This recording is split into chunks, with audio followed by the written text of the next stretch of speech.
تقسیم ہند سے پہلے ریاست جوناگڑھ میں ایک بنیے کے گھر بیٹے کی پیدائش ہوئی۔ یہ تعلیم مکمل کرنے کے بعد یمن چلا گیا، جہاں مختلف قسم کی چھوٹی موٹی نوکریاں کرتا رہا، یہاں تک کہ اس نے پیٹرول پمپ پر ایک سیلمین کی نوکری بھی کی۔ 1958 میں یہ انڈیا واپس آیا تو اس کی جیب میں صرف 500 روپے تھے۔ کچھ بھی نہ ہونے کے باوجود اس نے کاروبار میں ہاتھ ڈالا اور چند ہی سالوں میں ریلائنس انڈسٹریز کی شکل میں اتنی بڑی بزنس امپائر کھڑی کر دی کہ دیکھنے والے دیکھتے رہ گئے۔ یہ ارب پتی بن چکا تھا جبکہ اس کی کمپنی کا ریونیو بھی اربوں ڈالرز میں تھا۔ اس شخص کا نام دھیرو بھائی امبانی تھا، جس کا 2002 میں انتقال ہوا۔ ان کے دو بیٹے مکیش اور انل امبانی ہیں۔ اپنے والد کی زندگی میں بڑے بیٹے مکیش بزنس گروپ کے چیئرمین جبکہ چھوٹے بیٹے انل ایم ڈی تھے۔ دونوں نے اپنے کیریئر کی شروعات ہی بورڈ آف ڈائریکٹرز سے کی تھی۔ دھیرو بھائی کا جب انتقال ہوا تو انہوں نے بھی برصغیر کے والدین کی سوچ کے تحت یہی سوچا کہ دونوں بیٹے بڑے سلوک کے اتفاق سے رہیں گے، اسی لیے انہوں نے اپنے بزنس امپائر کے حوالے سے کسی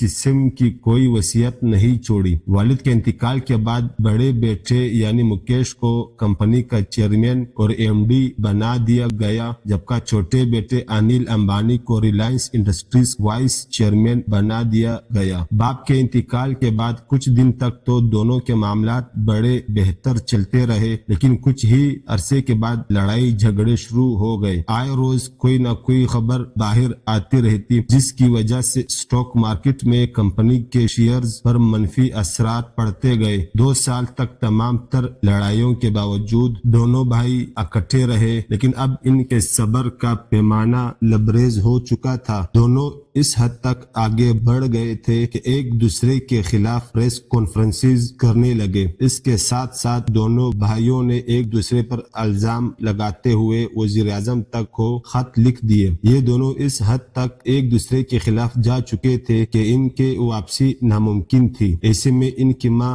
کوکیلا امبانی بھی اب تک نیوٹرل تھی۔ جب معاملہ حد سے بڑھ گیا تو انہیں مداخلت کرنا پڑ گئی۔ انہوں نے دونوں بھائیوں کو بلایا اور ان میں جائیداد تقسیم کرنے کا فیصلہ کیا۔ بڑے بھائی مکیش امبانی کے حصے میں petrochemical, oil and gas exploration, refining, textile کے بزنس یونٹس آ گئے اور انہوں نے اپنی کمپنی کا نام بدل کر ریلائنس انڈسٹریز رکھ لیا۔ چھوٹے بھائی انل کو فائنینشیل سروسز کے کاروبار، بجلی، تفریح اور ٹیلی کام سے متعلق بزنس یونٹس دیے گئے۔ چھوٹے بھائی کے حصے میں وہ کمپنیاں آئی جو سب سے زیادہ منافع کما رہی تھی۔ دونوں بھائیوں میں 2005 میں ایک معاہدہ ہوا، جس کے بعد یہ دونوں سیپریٹلی اپنی اپنی کمپنیاں چلانے لگے۔ ماں نے دونوں بھائیوں میں ایک اور معاہدہ بھی کروایا تھا، جس کے تحت یہ 10 سال تک ایک دوسرے کے مقابلے کا کوئی کاروبار نہیں کر سکتے تھے۔ 2007 میں مکیش امبانی کی 3 کمپنیوں کے شیئرز کی قیمت یکدم بڑھ گئی اور ان کے اثاثے کئی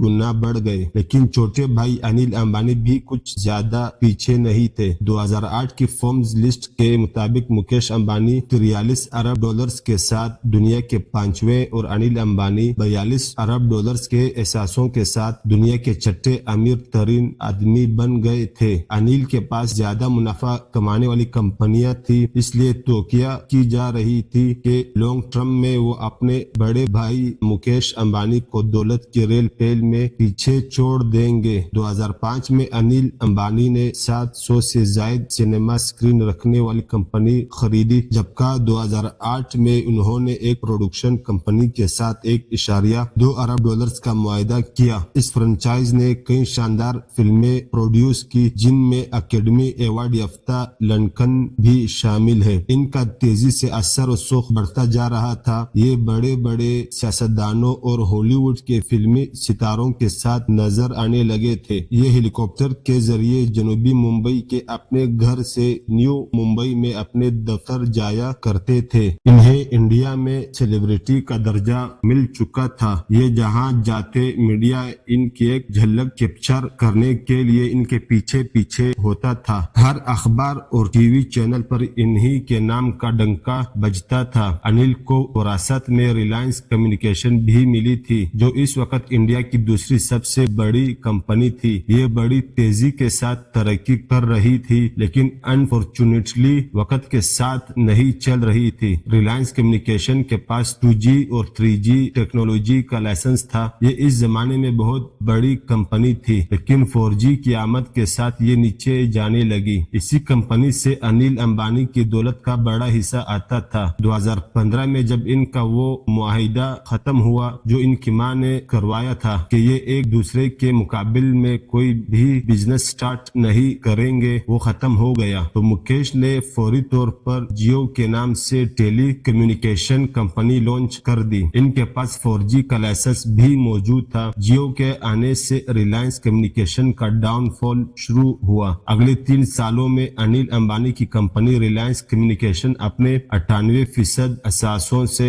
महरूम हो चुकी थी। आखिरकार 2018 में इस कंपनी को बंद करना पड़ा। दूसरी तरफ मुकेश अंबानी की कंपनी दिन दुगनी रात चुगनी तरक्की करती रही और इंडिया की सबसे बड़ी टेली कम्युनिकेशन कंपनी बन गई। रिलायंस कम्युनिकेशन की बर्बादी के बाद अनिल अंबानी भी मुकम्मल तौर पर तबाह हो चुके थे। ये अपने बिजनेस को चलाने के लिए बहुत ज्यादा कर्जे ले चुके थे। इन कर्जों को चुकाने के लिए इनके पास कोई जरिया नहीं था। आखिरकार उन्होंने अपनी सिनेमा कंपनी 710 करोड़ रुपए में फरोख्त की। इससे भी कर्जों में कमी नहीं आई तो इन्होंने टीवी और एफएम में अपने शेयर्स ग्रुप को 1800 करोड़ में बेच दिया। अनिल को हर दिन के साथ साथ खसारा होता जा रहा था और इनके सर पर कर्जों का बोझ इतना ज्यादा हो गया था कि इससे उठाने की ताकत अब अनिल अंबानी में खत्म हो चुकी थी। इसके बावजूद ये डेढ़ होशियार बनने के चक्रों में लगे रहे। ये अपने डाउनफॉल से सबक सीखने के बजाय नए नए पंगे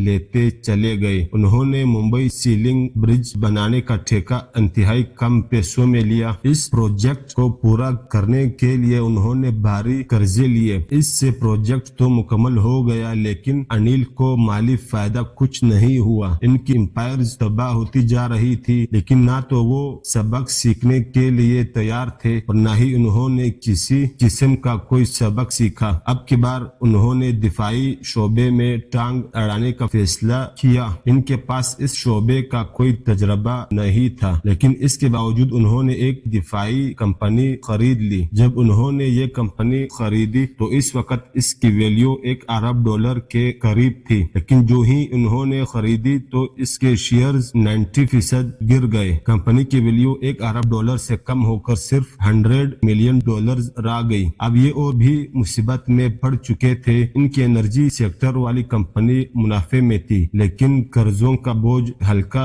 करने के लिए इससे $2.5 अरब में अडानी ग्रुप को फरोख्त करना पड़ा। 2019 में इनकी कंपनियों पर 43,000 करोड़ रुपयों का कर्जा चढ़ चुका था। इन्होंने सिर्फ एक बैंक से 13,000 करोड़ का कर्जा ले रखा था। जब अनिल अंबानी का दिवालिया निकला तो इनके साथ ही ये बैंक भी डिफॉल्ट कर गया। उन्होंने 2020 में अपने आप को बरतानिया की एक अदालत के सामने डिफॉल्ट जाहिर कर दिया। अदालत के रूबरू उन्होंने कहा कि इनके पास कर्जख्वाहों को लुटाने के लिए कुछ भी नहीं है। एक वक्त में दुनिया के छठे अमीर तरीन शख्स अनिल अंबानी की नेटवर्क इस वक्त 0 से भी नीचे आ चुकी है। अगर उन्होंने बेहतर कारोबारी हिकमत अमली अपनाई होती तो शायद ये आज भी दुनिया के अमीर तरीन लोगों की फहरस्त में शामिल होते। दूसरी तरफ इनके बड़े भाई मुकेश अंबानी ने इंतहाई महारत, मेहनत, डिटेक्शन और लगन के साथ कारोबारी मामलात को संभाले रखा और उन्होंने